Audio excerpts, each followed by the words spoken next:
Hello दोस्तों, मेरा नाम राम कश्यप। देखेंगे आज के कुछ आर्टिकल इम्पोर्टेंट जो है, खास करके जो कंटिन्यूअस चल रहा है एडिटोरियल अलग अलग न्यूज़पेपर के। तो यहाँ पे क्या देख रहे हैं कि टेरर अटैक जो है पहलगाम में टेरर अटैक हुआ है। ठीक है। तो अभी ज़रूरत है, जब इस तरह की घटनाएं होती है तो ज़रूरत है यूनिटी का, कि सारे लोग पक्ष हों विपक्ष हों सब मिल करके क्या करें, यूनाइट होकर के इस टेररिस्ट जो है टेररिज्म के खिलाफ लड़ें। और ये टेररिज्म जो पहलगाम में जो हुआ है, पहलगाम में वो रिलीजन पूछ पूछ के मार रहा था। ठीक है। लोकल कश्मीरी हेल्पर की मदद से। और देखे थे कि किस तरह से वहाँ के गृह मंत्री भी, जो पूर्व गृह मंत्री पाकिस्तान के हैं, उन्होंने भी ये बात कहा है कि हमने आतंकवाद को पनपने में मदद की। तो आप देख सकते हैं अमेरिका जो है इसमें आगे आया है और बोला है कि भारत को जो मदद चाहिए, कि हाउंट करने के लिए तुलसी गबार्ड जो है उनका स्टेटमेंट है कि जो टेररिस्ट है उनको हाउंट करने में जो भी ज़रूरत होगा अमेरिका इसमें मदद करेगा। ठीक है। तो जो यूनिटी है वो किसका, श्रीनगर और Delhi.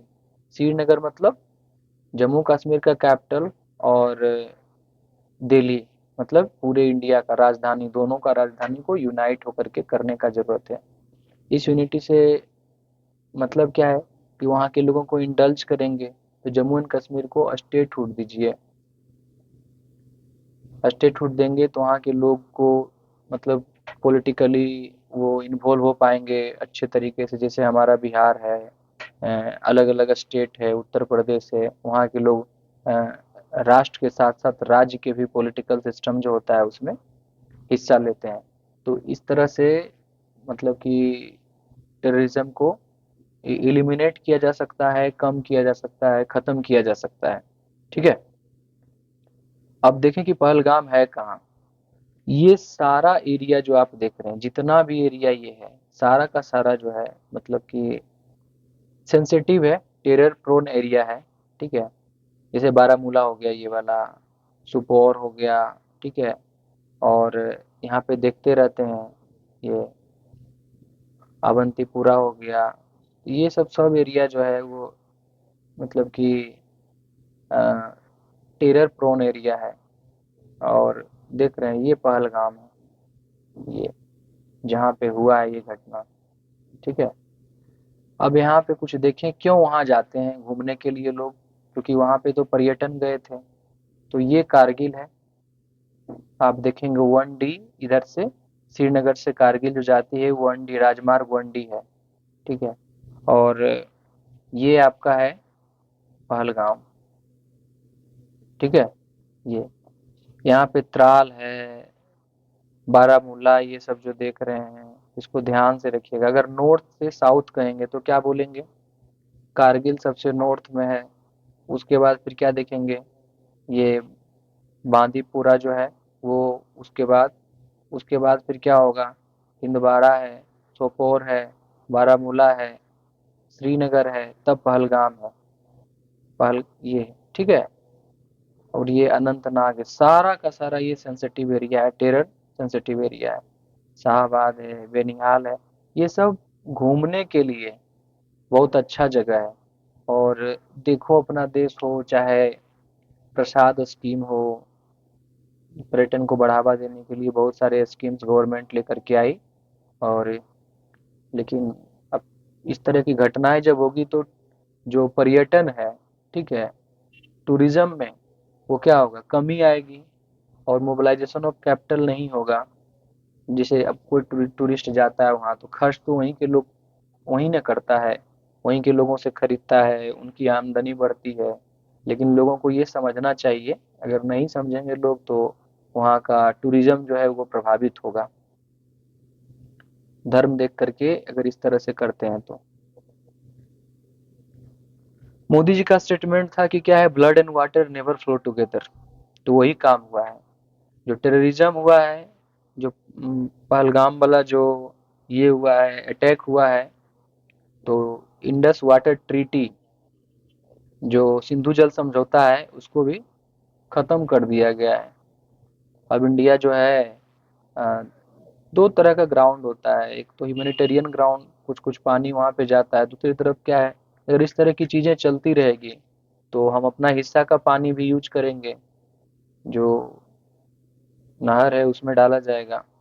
Supreme court versus Tamil Nadu minister, अब इनका नाम कुछ भी हो उससे मतलब हमको नहीं है, मतलब ये है कि अगर मनी लॉन्ड्रिंग में ये पकड़ाए हैं तो इनको क्या करना चाहिए, छोड़ देना चाहिए अपना पद।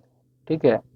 कोर्ट वार्ड अबाउट क्या, पोटेंशियल विटनेस टैंपरिंग, कोर्ट इनको बोला है कि ये विटनेस को टैंपर करने का प्रयास किया है। Reinforce the principle of ethical governance, main चीज हमारा ये है कि इस तरह से जब चीजें कोर्ट बोल रही है, सुप्रीम कोर्ट, तो क्या चाह रही है कि इथिकल गवर्नेंस को बढ़ावा देने के लिए।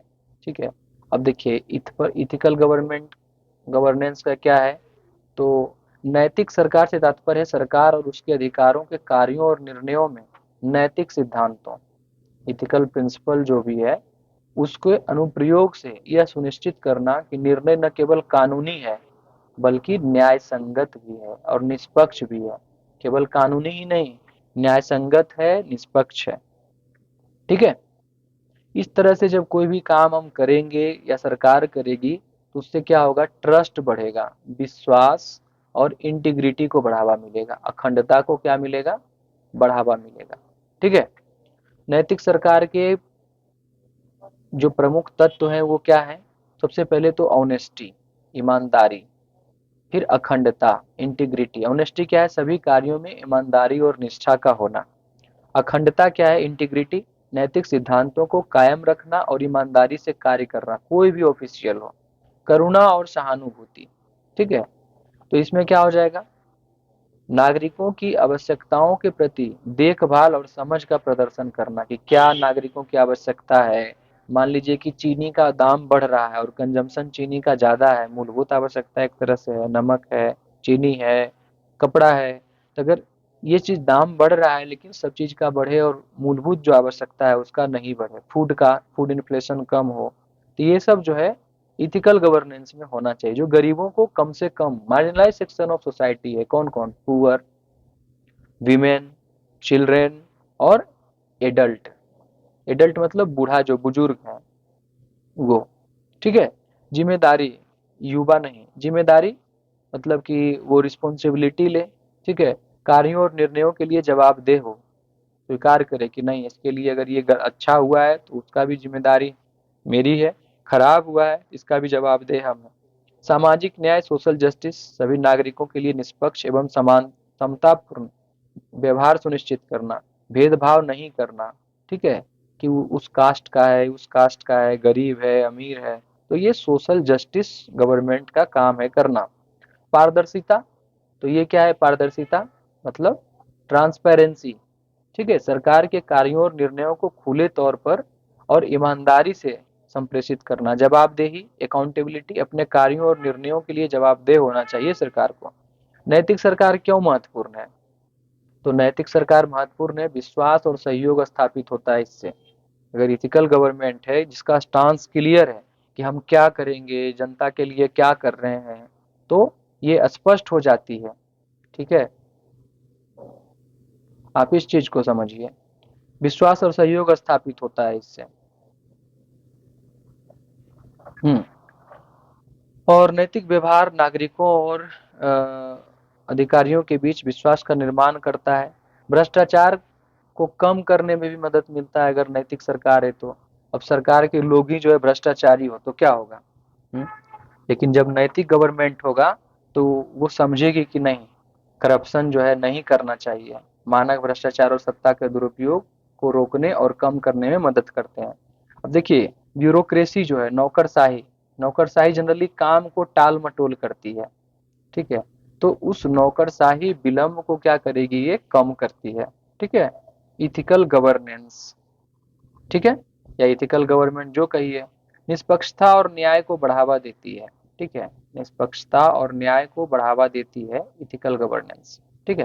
नैतिक शासन वह सुनिश्चित करता है कि वैधता और प्रभावशीलता को बढ़ाता है। अगर इस तरह की अच्छी सरकार रहेगी हमारे पास तो क्या है, ज्यादा समय तक चलेगी। ठीक है। तो वो बढ़ावा देती है और इस तरह से जिम्मेदार नेतृत्व की संस्कृति विकसित होती है। अगर इथिकल गवर्नेंस चलता है तो क्या होगा, देश में जिम्मेदार मतलब कि समझ लीजिए नेतृत्व का कस्टम चलेगा कि नहीं, वो फलना वाले जो नेताजी थे वो अच्छा थे प्राइम मिनिस्टर हमारे जो हैं अच्छे हैं, इस तरह की जब बातें होते होगी तो फिर क्या होगा कि एक ट्रेंड सेट होगा। तो इथिकल गवर्नेंस ये है। नोलन कमिटी इथिकल गवर्नेंस पे बोलता है कि 7 प्रिंसिपल ऑफ पब्लिक लाइफ का 7 प्रिंसिपल क्या है, इस पे जो है नोलन कमेटी बोलती है। क्या बोलती है, आइए देखते हैं। तो कह रहा है कि ये कब बैठा था नोलन कमेटी, यूके में, यूनाइटेड किंगडम में ये बैठा है 1994 में। और इसका पुराना मैंने ओरिजिनल नाम क्या है, क्योंकि नोलन इसके चेयरमैन थे इसीलिए नोलन कमेटी, ठीक है। वुड डिस्पैच उसके चेयरमैन थे, उसके कारण से इसे बोलते हैं ना मोरले मिंटो रिफॉर्म, तो क्या है वो दोनों हेड था इसलिए नाम हो गया। तो उसी तरह से नोलन कमिटी का ओरिजिनल नाम क्या था, committee on standard in public life के स्टैंडर्ड पे वो कमिटी था, ठीक है। ये जिसको नोलन कमिटी बोलते हैं। तो 7 प्रिंसिपल दिया नोलन कमिटी, कौन कौन सा वो प्रिंसिपल था, प्रिंसिपल था क्या है, सेल्फलेसनेस, मतलब एकदम ईमानदारी पूर्ण, माने स्वार्थ, कुछ स्वार्थ नहीं, पेमेंट मिल रहा है ना भाई बस। इंटीग्रिटी, वो जो अभी देखे, ऑब्जेक्टिविटी, अकाउंटेबिलिटी, ऑब्जेक्टिविटी, अकाउंटेबिलिटी, मतलब आप जिम्मेदार लेते हैं, ठीक है, अकाउंटेबल अपने आप को ठहराते हैं अगर खराब कुछ होता है तो। ओपननेस, खुलापन, मतलब ट्रांसपेरेंसी एकदम है, हम क्या कर रहे हैं, कहाँ से फंड आ रहा है, हर चीज को ट्रांसपेरेंट रखना। ऑनेस्टी और लीडरशिप, सबको लेकर के चलने वाली जो क्वालिटी है, ऐसा अगर गवर्नेंस होता है या पब्लिक का कोई भी अथॉरिटी इस तरह की काम करती है, मतलब समझिए ये परफेक्ट है, foundation value of civil services है ये, ठीक है। अब कुर्दिश, दूसरा आर्टिकल है Kurdish statehood, historical struggle and present hope. ये कुर्दिश क्या है, तो ये है ना लार्जेस्ट स्टेटलेस इथनिक ग्रुप है, इसका कोई स्टेट नहीं है, एरिया मतलब डिफाइन नहीं हुआ है, इसको यूनाइटेड नेशन नहीं मानती है, ठीक है दुनिया इसको नहीं मानती है कि कुर्दिस्तान एक अलग देश है। लेकिन कुर्द लोगों का जो जनसंख्या है, लेकिन कुर्द लोगों का जो जनसंख्या है वो है अच्छा खासा है, 35 से 45 मिलियन के आसपास जनसंख्या है। अब क्या हुआ ये, तो ट्रीटी ऑफ सर्विस जो होता है 1920 में, विश्व युद्ध के बाद, वो WW1 वर्ल्ड वार फर्स्ट के बाद जो है 1914 से 18 तक जो है वर्ल्ड वार फर्स्ट हुआ था, तो उसी समय इनका बिट्रेयल हुआ। इस कारण से ये थोड़ा सा मतलब कि उग्र टाइप के कुर्द हैं, ठीक है। ऑटोनॉमी कहाँ कहाँ इनका है, तो ये इराक में पाए जाते हैं, सीरिया जो कि अभी भी फ्रेजाइल है, वहाँ युद्ध युद्ध होते रहता है। तुर्की एंड ईरान जो है सप्रेस आइडेंटिटी, इनका आइडेंटिटी क्या है, जनरली सप्रेस कर देता है, ठीक है। लेक ऑफ यूनाइटेड लीडरशिप और एक्सटर्नल बैकिंग लिमिट, क्या होता है, चांसेस ऑफ स्टेट। तो ये क्या कर रहा है कि इनके पास मतलब लीडरशिप उस तरह का नहीं है और एक्सटर्नल बैकिंग नहीं है, इस कारण से इस तरह का चीजें होती है, चांस कम है इनका स्टेट बनना।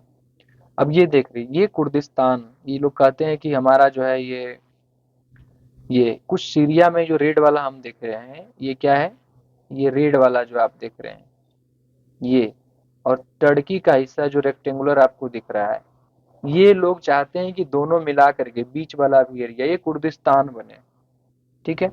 यहाँ पे देख रहे हैं ईरान है और इराक है यहाँ पे, ठीक है। इस तरह से आप देख रहे हैं सीरिया है, टर्की है, और बीच में ये यहाँ पे ये कुर्द लोग हैं, चाहते हैं कि ये ज्वाइंट हो जाए। देखिए नीचे वाला हिस्सा यहाँ से यहाँ तक पूरा का पूरा, तो ये जो हिस्सा ऊपर वाला जो मैप देख रहे थे इसमें क्या देख रहे थे, ज्वाइंट नहीं है। और ये कुर्दिस्तान जो है चाहता है क्या क्या, कि पूरा ज्वाइंट हो जाए और कुर्दिस्तान कहलाए, ये वाला एरिया जो आप देख रहे हैं यहाँ पे रेड वाला, ठीक है ये, ठीक। अब कुर्द कौन है, इनके बारे में जरा जाने। तो कह रहा है कि कुर्द आर इथनिक ग्रुप, सजातीय ग्रुप, एक तरह के लोग को इथनिक ग्रुप बोलते हैं। और नेटिव माउंटेनस रीजन, जहाँ पहाड़ी क्षेत्र है वहाँ पे रहते हैं जनरली, कहाँ पे, और इसको कुर्दिस्तान अपने आप समझते हैं, बोलते हैं वो, ठीक है। और ये कौन कौन सा एरिया, तो देखे टर्की, इराक, ईरान, सीरिया और अर्मेनिया का हिस्सा, जो कि मैप में भी देखे, ये अर्मेनिया देखिए है ना यहाँ पे, ये टर्की है, तो टर्की का भी एरिया टच करता है। ये सीरिया देखिए है, ये इराक है, और ये ईरान है। तो ये सब का हिस्सा जो है वो क्या कहलाता है, कुर्दिस्तान अपने आप को वो घोषित करता है कि नहीं नहीं ये कुर्दिस्तान है। पॉपुलेशन तो बता ही दिए कि 35 से 45 मिलियन है, मतलब वही 3.5 से 4.25 करोड़ के आसपास है। और largest stateless ethnic group in the world, मतलब ऐसा इथनिक ग्रुप, ऐसा सजातीय लोग जिनके पास अपना स्टेट नहीं है, एक डिफिनेट बाउंड्री नहीं है, जिसको दुनिया पहचानती नहीं है, जिसको यूनाइटेड नेशन मानता नहीं है कि देश है, ये सबसे बड़ी स्टेटलेस इथनिक ग्रुप है दुनिया में। लैंग्वेज क्या है, तो कुर्दिश बोलते हैं ये लोग। और उसमें से भाषा, भाषा होता है ना क्षेत्रीय भाषा, डायलेक्ट्स, जैसे भारत में 5,000 से भी ज्यादा डायलेक्ट्स है। ठीक है, तो लाइक क्या है, तो कुरमांजी, सोर सोरानी, ये सब जो है डायलेक्ट्स है। रिलीजन क्या है, तो वो जनरली सुन्नी मुस्लिम है। कुर्दिश जो है क्या है, कुर्द जो है सुन्नी मुस्लिम है। और माइनॉरिटी में कहीं कहीं सिया आपको मिल जाएंगे, सिया इस्लाम। ठीक है, और ये जिडिज्म है, क्रिश्चियनिटी भी कुछ लोग फॉलो करते हैं। हिस्टोरिकल बैकग्राउंड क्या है, हिस्टोरिकल बैकग्राउंड ही वर्ल्ड वार फर्स्ट हुआ था, तो ट्रीटी ऑफ सेवरेस हुआ था वहाँ पे 1920 में, जब जब कुर्दिश स्टेट का ये क्या हो गया, कोलैप्स कर गया ऑटोमन एम्पायर, है ना। Following the collapse of Ottoman empire हुआ, और एक प्रपोजल आया कुर्दिश स्टेट का। ट्रीटी ऑफ ल्यूसाने 1923 में एक ट्रीटी होती है, ट्रीटी ऑफ ल्यूसाने, वो क्या करता है, रिप्लेस जो पहले वाला जो था ट्रीटी, उसको रिप्लेस करते कर दिया और डिनाइड कर दिया कुर्दिश ऑटोनॉमी को।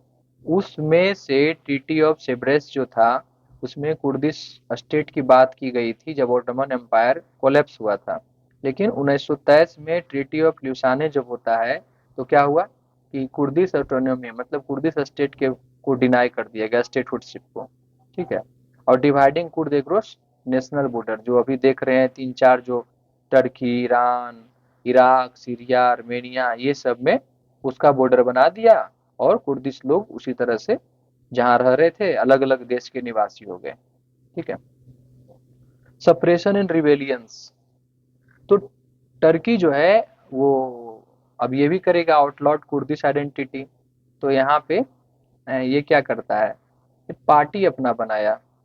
ठीक है, कुर्दिस्तान वर्कर पार्टी, और लॉन्च करता है आर्म रिवेलियन 1984 में, जो है हथियार लेकर के ये विद्रोह कर देता है। इराक में भी उसी तरह से सद्दाम हुसैन वाला जो देखे थे, फांसी चढ़ा दिया गया था, कुर्द पे जिनोसाइड, सद्दाम हुसैन कुर्द को जिनोसाइड कर दिया। उसके बाद फिर वहाँ पे देखते हैं कि क्या हलाबजा केमिकल अटैक हुआ 1988 में। ईरान में भी कुछ हुआ, मॉडरेट ऑटोनॉमी अटेम्प्ट क्रूसेड करने का, मैंने कुर्दिश को कोशिश किया गया, ईरान में भी रिप्रेशन हुआ। सीरिया में marginalize until the civil war opened up new political opportunity।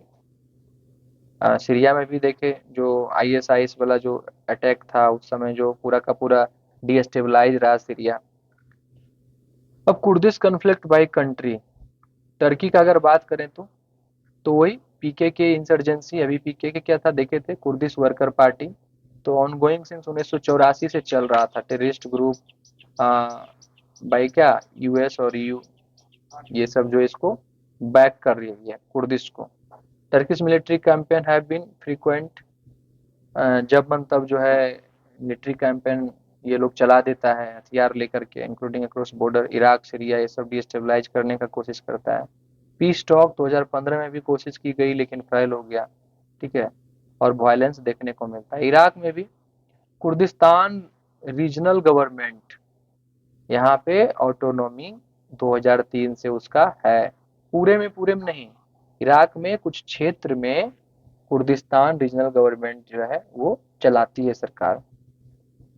जैसे बलूचिस्तान में बलूचिस्तान बलूचिस्तान लिबरेशन आर्मी जो है, बीएलए, वो कुछ कुछ एरिया को अपना मैंने अपने अंदर में रखी है, उसी तरह से यहाँ भी है। कनेक्टेड इंडिपेंडेंस रेफरेंडम, रेफरेंडम लाया गया, जनमत जो बोलते हैं संग्रह, उसको लाया गया। और 2017 में 92% वोट बोला हाँ। बट वाज नॉट रिकॉग्नाइज, हाँ बोलने के बाद भी इसको स्टेटहुडशिप नहीं मिला बाई बगदाद इंटरनेशनल कम्युनिटी। उसके बाद फिर क्लैशेस होते रहा इराकी फोर्सेस के साथ, फिर अभी भी जो है इनको स्टेटहुड नहीं मिला। सीरिया, सीरिया में भी है YPG SDG अलग अलग ग्रुप है, ठीक है, सेमी ऑटोनोमस कंट्रोल इन रोजावा। तो यहाँ भी सिविल वार देखने को सीरिया में मिला।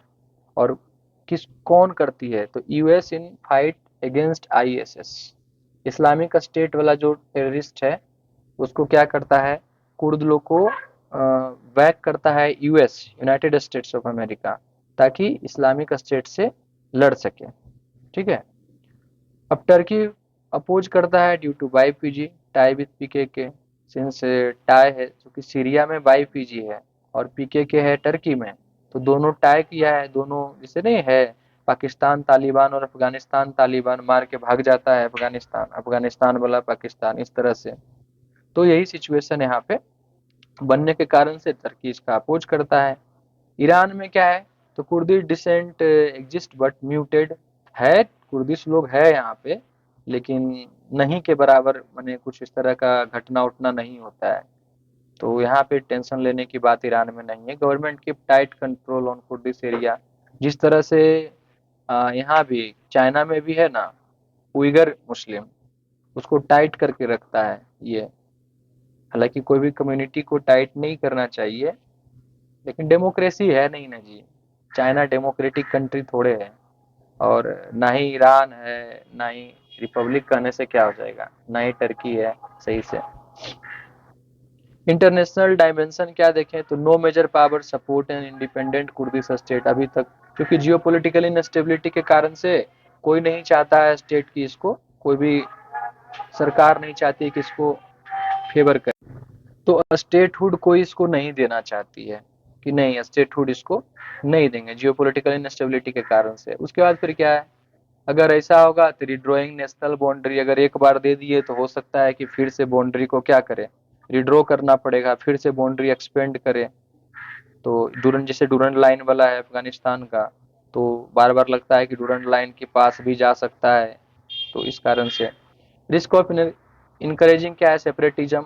अगर आप स्टेट लोग, अगर अलग अलग कंट्री या यूनाइटेड नेशन इसको मानने लगे, यानी सेपरेटिज्म को आप बढ़ावा दे रहे हैं, अलगाववादी को, जैसे कश्मीर में था, ठीक है। Kurdish forces specially in Syria and Iraq have been use strategically by western power. तो जो पश्चात पश्चिमी देश जो है, मतलब कि यूनाइटेड स्टेट्स, ये सब जो है क्या करती है, इसको यूज करती है अपने हिसाब से सरकार को कंट्रोल करने के लिए, उसको वेपन दे देती है, उसको फाइनेंस दे देती है, और वो, लेकिन पॉलिटिकली ये अभी भी अछूते हैं। वो कहानी ठीक पाकिस्तान वाला कहानी है, जिससे जिसको चाहे जिस देश पे।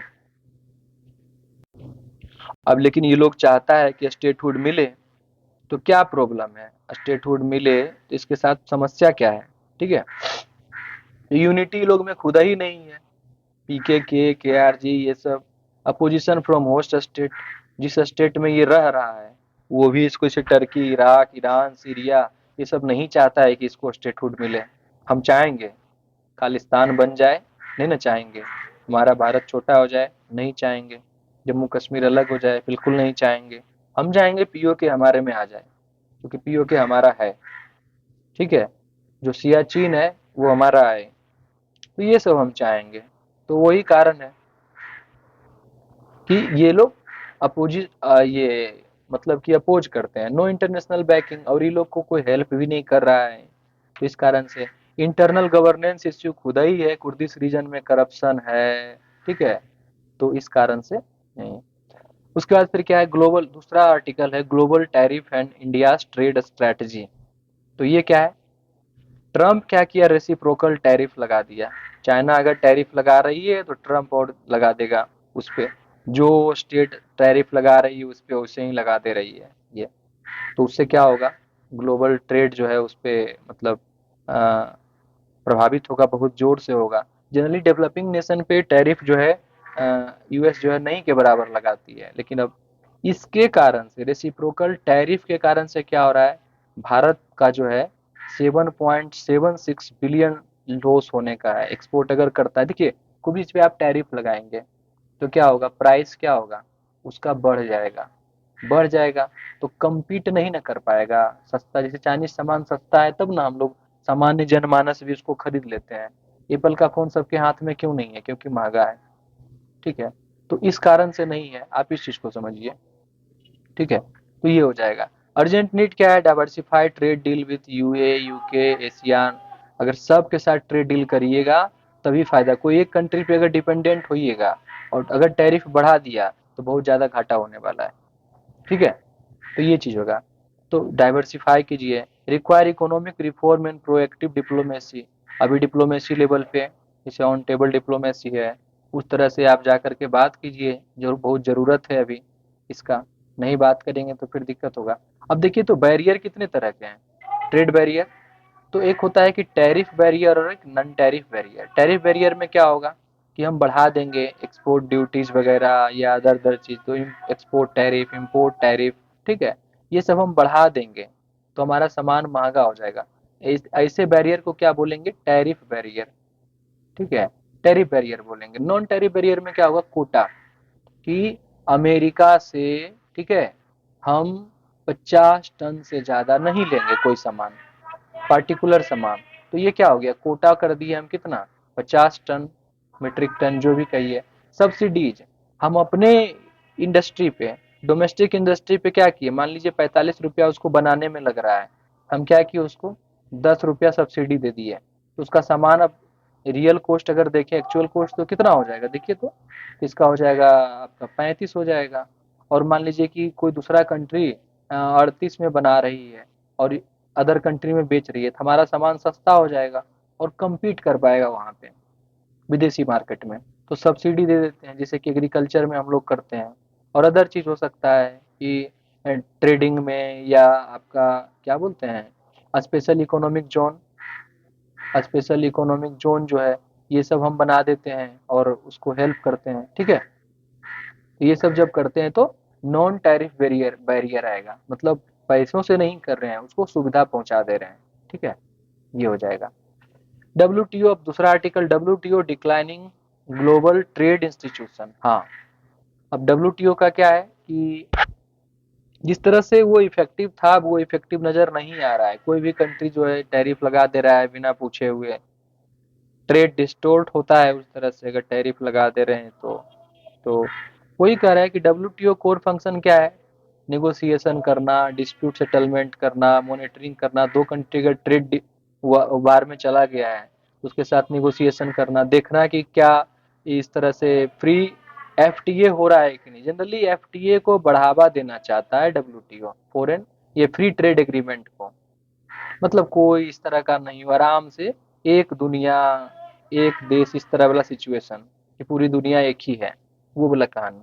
लेकिन अब नजर नहीं आ रहा है, कोई भी उठ के टैरिफ लगा दे रहा है। यूएस ब्लॉक अब क्या, अपलेट appointment, consensus decision making ineffective. तो इस तरह से देखते हैं कि एक कंसेंसस पे नहीं आ रहा है और डिसीजन लेना जो है, बड़ा बड़ा डिसीजन लेना जो है इनइफेक्टिव हो गया है।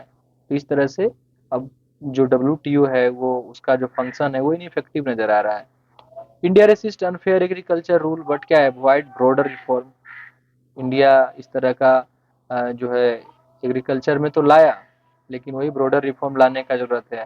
Urgent need of structural changes and leadership. तुरंत चाहिए, मोटा मोटी जो है बना बनाया चीज है। अब इसका काम क्या है डब्ल्यूटीओ का? तो ये एडमिनिस्ट्रेशन है, ये क्या करेगा? एडमिनिस्टर करेगा डब्ल्यूटीओ एग्रीमेंट का कि अच्छा वहाँ हुआ था एग्रीमेंट और काम किया नहीं, या कोई एग्रीमेंट को करवाना ट्रेड से related. Providing forum, trade negotiation के लिए फोरम प्रोवाइड करना। ठीक है, ट्रेड डिस्प्यूट को क्या करना? सुनना या हैंडलिंग करना। ठीक है, और उसके बाद फिर क्या होगा? मॉनिटर करेगा नेशनल ट्रेड पॉलिसीज को, कि कोई भी देश का ट्रेड पॉलिसी डब्ल्यूटीओ के जो प्रिंसिपल है उसके अगेंस्ट में है या सही से काम कर रहा है। तो ये सब चीज़ें हैं।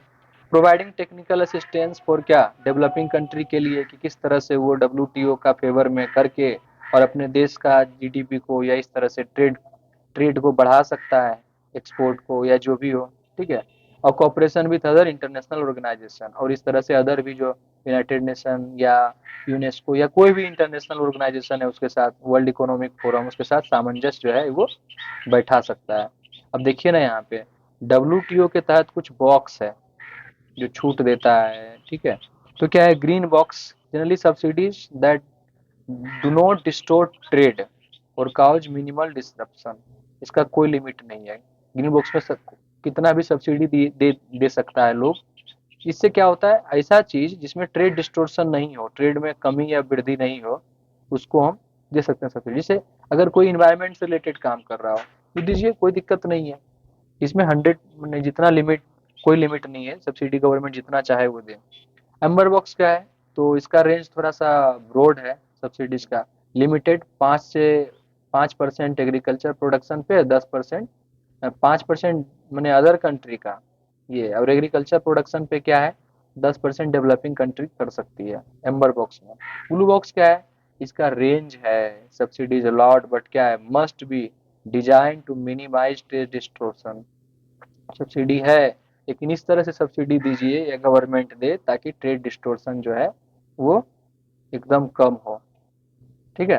तो यहाँ देख सकते हैं क्या क्या चीज हो सकता है ग्रीन बॉक्स सब्सिडीज में। तो जो ट्रेड को डिस्टोर्ट नहीं करे, इसे रिसर्च एंड डेवलपमेंट, इससे ट्रेड थोड़ा डिस्टोर्ट होगा। इन्वायरमेंटल प्रोटेक्शन इस तरह का अगर करते हैं, रीजनल डेवलपमेंट प्रोग्राम कर रहे हैं, तो आराम से सब्सिडी गवर्नमेंट दे, डब्ल्यूटीओ कुछ नहीं बोलेगी, उसके प्रिंसिपल के अगेंस्ट में नहीं है। ब्लू बॉक्स में क्या है, डायरेक्टली तो नहीं देते हैं और या डायरेक्टली प्रोडक्शन को मैंने प्रभावित नहीं करता है, बट क्या है, given for livestock, no limit. Amber box subsidies क्या है, डायरेक्टली कंट्रीब्यूटिंग इन इंक्रीजिंग, क्या increasing, increasing production. Example fertilizer पे दे देते हैं, गवर्नमेंट प्रोक्योरमेंट पे जैसे नहीं होता है आपका सब्सिडी जो देते हैं फूड पे, तो ये हो जाता है आपको। और लिमिटेशन इम्पोज बाय डब्ल्यूटीओ, इसमें डब्ल्यूटीओ इम्पोज करती है limitation. PDS public distribution system में जो करते हैं, प्रोक्योर करते हैं, ठीक है। तो ये हो गया health care and dignity in India. अब आपको पता ही है कि भारत का जो सरकारी हॉस्पिटल है उसकी स्थिति, और नीचे जाए थोड़ा छोटा वाला हेल्थ केयर सिस्टम जो है उसका तो पूरा डामाडोल है। बड़े बड़े शहर को छोड़ दें, दिल्ली, मुंबई, कलकत्ता, तो इस सब को छोड़ दें तो स्थिति पूरा का पूरा डामाडोल एकदम है। तो government hospital lack empathy, in to in life care, ये सब मतलब नहीं है सही से। Respectful handling of body atoms, anatomy department नहीं सही से नहीं करता है। बॉडी को डेथ, बॉडी को ऐसे ही छोड़ देना, बहुत सारी घटनाएं सुनने को मिलती है, मतलब कि इन ह्यूमन बिहेवियर हॉस्पिटल में देखने को मिलता है हमको, ठीक है। अब क्या है, अब इस, आप जब इस तरह से काम करते हैं तो सिस्टेमिक चेंज करने का जरूरत है, मतलब समझ रहे हैं, ताकि डिग्निटी मिले, right to life and liberty. उसी लाइफ एंड लिबर्टी में डिग्निटी भी है, आर्टिकल 21, अनुच्छेद 21, ठीक है। क्रूशियल फॉर पेशेंट फैमिली, क्या, in public trust health care, अगर इस तरह से नहीं करेंगे तो पब्लिक ट्रस्ट हेल्थ केयर में ट्रस्ट नहीं होगा, ट्रस्ट डिफिसिट हो जाएगा, विश्वास की कमी हो जाएगी। इसीलिए एक सिस्टेमिक चेंजेस लाना जरूरी है ताकि लोगों में सरकारी अस्पतालों के प्रति या सरकारी स्वास्थ्य संस्थानों के प्रति जो है वो क्या हो, एक विश्वास बने। अब क्या प्रॉब्लम है गवर्नमेंट हेल्थ इंस्टीट्यूशन में, तो इंफ्रास्ट्रक्चर गैप पहले है। प्राइवेट हॉस्पिटल में जाइए तो नर्स का संख्या सफिशियंट है, ठीक है। सरकारी में जाएंगे तो बेड भी नहीं है, नर्स का भी संख्या बहुत कम है। मेडिसिन तो आपको मिलेगा ही नहीं, सारा मेडिसिन लिख देगा डॉक्टर, बोलेगा जाओ फलना दुकान से ले आओ, उस दुकान से ले आओ, ठीक है। तो इस तरह का इक्विपमेंट भी कहीं पे आपको कुछ नहीं है, कहीं पे एक्सरे मशीन नहीं है, कहीं पे सीटी स्कैन नहीं है, तो ये सब चीजें जो है इंफ्रास्ट्रक्चर का कमी देखने को। रूरल एरिया में जाएंगे तो कहीं पे पावर ही नहीं है, यानी इलेक्ट्रिसिटी ही नहीं है, सैनिटेशन इश्यू है ही, पानी का, हर चीज का, मतलब समझ रहे हैं, डामाडोल स्थिति है। शिक्षा और स्वास्थ्य का होना बहुत जरूरी है। हालांकि आयुष्मान भारत योजना जो है थोड़ा सा हेल्प करता है, लेकिन सब्सिडी दे तो रहे हैं, सही बात है, लेकिन आप इंफ्रास्ट्रक्चर, हेल्थ इंफ्रास्ट्रक्चर का बढ़ना बहुत जरूरी है। छोटा छोटा जो हॉस्पिटल हॉस्पिटल हॉस्पिटल है गांव में, उसका भी गुणवत्ता का बढ़ना बहुत जरूरी है। Human resource shortage of doctor देखते हैं, नर्स है, ये सब का शॉर्टेज, लैब टेक्नीशियन का है। अर्बन रूरल डिस्पैरिटी है, कहाँ दिल्ली कलकत्ता ऐसे शहरों में जो है अच्छे ऐसे सरकारी अस्पताल हैं, छोटे जगह पे हेडक्वार्टर आ जाए, डिस्ट्रिक्ट हेडक्वार्टर, वहाँ पे आपको देखने को नहीं मिलेगा। आप अगर ब्लॉक लेवल पे आ जाएं तो और डामाडोल स्थिति है। कहीं कहीं अधिकांश जगह पे हॉस्पिटल ही नहीं है। ठीक है, तो आपको देखने को मिलेगा। क्वालिटी ऑफ क्या, केयर रिपोर्ट इज नेग्लिजेंस। आप जाते हैं दिखाने के लिए, तो वहाँ पे आपको जो चेकअप होता है वो भी खराब, और आप अगर उस पे रिव्यू दे दें कि कैसा रहा उस हॉस्पिटल का, तो पानी गंदा उधर ऐसे ही महक रहा है, सफाई का व्यवस्था नहीं, हर चीज आपको मतलब बहुत गंदा स्थिति है, डॉक्टर लेट से आ रहा है। There are loads of bunch of problems associated with the government health institution, खास करके गांव में और सेमी अर्बन और अर्बन में, अर्बन नहीं, सेमी अर्बन और विलेज में। ठीक है, ये देखने को मिलेगा। पेशेंट के साथ आए दिन मिस ट्रीटमेंट होता है, बुरा व्यवहार किया जाता है। ठीक है, लॉन्ग वेटिंग आवर्स, लंबे समय में कतारों में लगना, आउटडेटेड टेक्नोलॉजी, पुराने तकनीक से अभी भी यूज करना है, पर्चा कटेगा, उसके बाद देखा जाएगा, लाइन में लगिए। तो इस तरह का कभी कभी एक्सपायर मेडिसिन भी मिल ही जाता है। ओवर क्राउडिंग, तो जो अगल बगल जो हॉस्पिटल है गाँव वाला, वो क्या है, ओवर क्राउडिंग ज़्यादा, उसमें डॉक्टर कम, उससे संख्या नर्स कम, पेशेंट की संख्या ज़्यादा, एम्स वगैरह में देखने को ये चीज़ मिल जाता है। ठीक है, तो ये सब चीज़ आपको, पुअर लोकल सर्विसेज है, मतलब बहुत घटिया ये। ब्यूरोक्रेटिक एंड क्या, funding delay, slow administrative procedure, ये जो नौकरशाही वाला सिस्टम है वो फंडिंग को भी डिले करता है हॉस्पिटल के काम करने के लिए, और नेता लोग भी थोड़ा सा इसको और डिले करवाते हैं क्योंकि उनको पैसा भी खाना है। तो तो ये सब कारण से प्रोक्योर जो होता है, ठीक है, प्रोक्योरमेंट, जैसे अब आना है, आपको दवाई आना है सरकारी हॉस्पिटल में, या आपको कोई मशीन आना है, ठीक है, सीटी स्कैन का मशीन, या आपको ईसीजी का या कोई भी मशीन आना है, तो इस तरह से अगर डिले होगा फंडिंग में, फंड रिलीज होने में, इस तरह का 10 गो दलाल रहेगा वहाँ पे, तो क्या होगा, दिक्कत होगा। तो यही चीज़ें हैं, ऑफन डिलेड और मिसलोकेटेड होता है इस तरह से। कुछ डेटा देखते हैं अगर हेल्थ केयर सिस्टम से, तो क्या दिखेगा आपको, तो आपको देखिए ये सेक्टर डेट, ये आप पब्लिक सेक्टर में देखें तो डॉक्टर पेशेंट रेशियो जो है वो 1500 पे एक डॉक्टर है। ठीक है, जबकि डब्ल्यूएचओ रिकमांड क्या करता है कि 1000 प्रति 1000 व्यक्ति पे एक डॉक्टर होना चाहिए, तो हमारे पास है नहीं। अगर हम देखें स्पेंडिंग हेल्थ, तो 2.1% से भी हम कम कर रहे हैं या उसके आसपास कर रहे हैं, जबकि पब्लिक हेल्थ केयर सिस्टम पे कितना होना चाहिए आपको, और उसमें भी 50% स्टाफ जो है इस पर इस तरह से, तो कम से कम हेल्थ, इस तरह से हेल्थ होना चाहिए 2.1% से ज़्यादा, 2.5 के आसपास। तो वही है कि टारगेट क्या है, 2.5% ऑफ जीडीपी बाई 2025 तक इस पे खर्च करना है। ठीक है, उसके बाद फिर इंसेंटिव, रूरल पोस्टिंग, तो रूरल पोस्टिंग जो गांव में कोई नहीं रखना चाह रहा है भैया, काहे कोई पोस्टिंग लेगा, न एजुकेशन का व्यवस्था नहीं कुछ, तो ऐसे लोगों को क्या करेंगे, आप दीजिए फैसिलिटी, दीजिए ज़्यादा या पेमेंट ज़्यादा दीजिए, इंसेंटिवाइज कीजिएगा, तब तो लोग गांव में पोस्टिंग लेंगे। नहीं तो सब लोग चाहेगा कि पटना में ही पोस्टिंग ले, सब लोग चाहेगा दिल्ली में ही पोस्टिंग ले। इस तरह के आपको देखने को फिर मिलेगा अगर आप गांव के लोगों को इंसेंटिवाइज नहीं करेंगे, जो गांव में पोस्टिंग जिनको मिल रहा है, बेटर पे दीजिए, फिर करियर बेनिफिट दीजिए, PPP model, public private partnership model जो है वो लेकर के आइए, ताकि जल्दी से प्रोक्योरमेंट हो सके मेडिकल डिवाइसेस का, या जो भी है आपको जो भी ज़रूरत है, मेडिसिन या अदर चीज़ जो है, ताकि क्या हो सके जल्दी से। तो पब्लिक प्राइवेट पार्टनरशिप को लाइए, डिजिटाइजेशन कीजिए, जैसे टेली मेडिसिन ये सब नहीं होता है, जिससे हम बीमार पड़े तो सीधे कुछ इस तरह का होता है कि कॉल लगाए, डॉक्टर साहब कौन सा गोली खाएं ताकि हम ठीक हो जाएं जल्दी से सस्ता में, तो टेली मेडिसिन। अब जाएं हॉस्पिटल में लाइन में लगे तो खुद बीमार हैं, उसके बाद हॉस्पिटल में जाएंगे लाइन में लगेंगे तो बहुत गंदा स्थिति होगा, और ज़्यादा बीमार पड़ेंगे। तो टेली मेडिसिन वाला डिजिटाइजेशन, तो जैसे कि सरकारी हॉस्पिटल में देखने को मिलता है, खास करके पटना उटना में, कि गए रिपोर्ट आपको ऑनलाइन मिल गया, आप डाउनलोड कर लीजिए या देख लीजिए, इससे पेपर भी बच रहा है और गति भी तेज हो गई। एक बार रिपोर्ट लाने के लिए आपको जाने का जरूरत नहीं है, उसी में डॉक्टर जो है रिमार्क दे दिए कि सही है कि गलत है, क्या जरूरत है। इस तरह से कभी कभी पेशेंट को साइकोलॉजिकल प्रॉब्लम भी होता है, लगता है कि हम बीमार हैं और रियल में वो बीमार होता नहीं है। ठीक है। तो इस तरह से अगर वो बीमार नहीं होता है और हॉस्पिटल जाता है, तो अगली बार अगर डॉक्टर बोल दे कि नहीं कोई प्रॉब्लम नहीं है, तो दूसरा बार वो उसको मतलब जब उसका जांच हुआ है और आगे फिर से जाएगा, तो उसमें उसका टाइम बर्बाद नहीं होगा और हॉस्पिटल में भीड़ नहीं होगा। तो ये सब चीज है कि जिससे हम कर सकते हैं।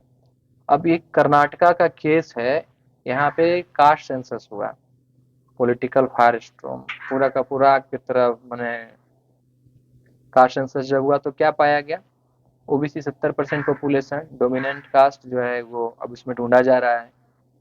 उसके बाद फिर क्या है, Kurubas move to most backward, ये तो ओबीसी रिजर्वेशन इसको इसीलिए बढ़ाने का बात हो रहा है कि चलिए 51% करिए।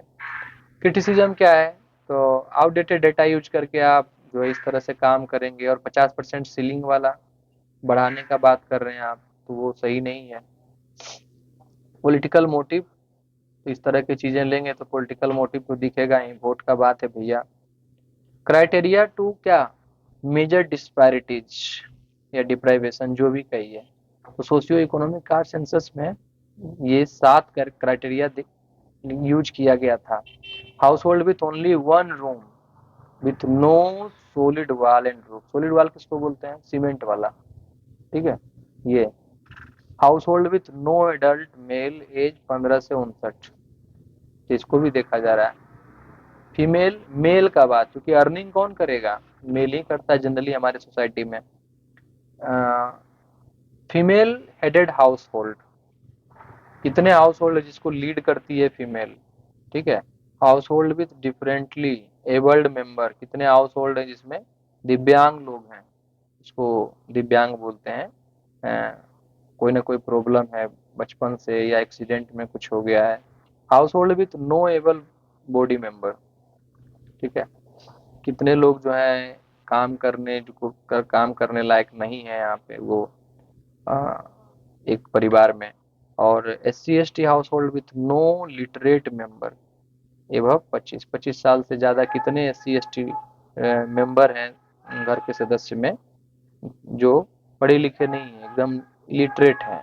Landless household driving major portion of their income from manual labour, landless household को भी देखा जा रहा है जिसके पास जमीन नहीं है, भूमिहीन जो माने कि परिवार है जिनके पास मैनुअल लेबर के सिवाय कोई उपाय नहीं है, मतलब रिक्शा चलाएंगे या कोई काम करेंगे तो खाएंगे पिएंगे, नहीं तो नहीं। अब अगला जो आर्टिकल है, Hollywood Toothless anti capitalism, film like क्या है, पैरासाइट और स्क्विड गेम, इस तरह का कुछ जो है वो क्रिटिक तो करता है कैपिटलिज्म का, बट रियल में वो सफल नहीं हुआ है। कैपिटलिज्म थोड़ा सा इनसेंसिटिव है गरीबों के लिए, ठीक है। तो ये आपका हो जाता है। तो यही है, भारत में भी वही है यार, दिखाने को तो बहुत बढ़िया बढ़िया चीज दिखाया जाता है, अमीर लड़का गरीब लड़की या गरीब लड़का अमीर लड़की, इस तरह से लव वाला एंगल दिखता है, लेकिन रियल लाइफ में बहुत कम देखने को मिलता है। तो वही कह रहा है कि हॉलीवुड का जो मूवी है वो टूथलेस है। टूथलेस टाइगर किसको बोला जाता है भारत में, NGT को, NGT नेशनल ग्रीन ट्राइब्यूनल, मतलब खाली देती है कि यहाँ कचरा नहीं फेंकना चाहिए, यहाँ रेलवे ट्रैक के पास ये नहीं वो नहीं, और इसके पास कोई पावर ही नहीं उसको इम्प्लीमेंट कराने का। तो टूथलेस टाइगर है। तो बस, थैंक यू दोस्तों आज के आर्टिकल के लिए। हंसते रहिए मुस्कुराते रहिए, कोशिश करते हैं उबरने का थोड़ा सा वो आंदोलन से निकल करके, और हम लोग साथ में पढ़ते हैं। आप भी हमें बताइएगा, कभी कभी आपको भी लाएंगे चैनल पे और डिस्कस करेंगे कुछ चीज़। पढ़ने का समय आ गया है। तो आपका बहुत बहुत धन्यवाद अंत तक बने रहने के लिए।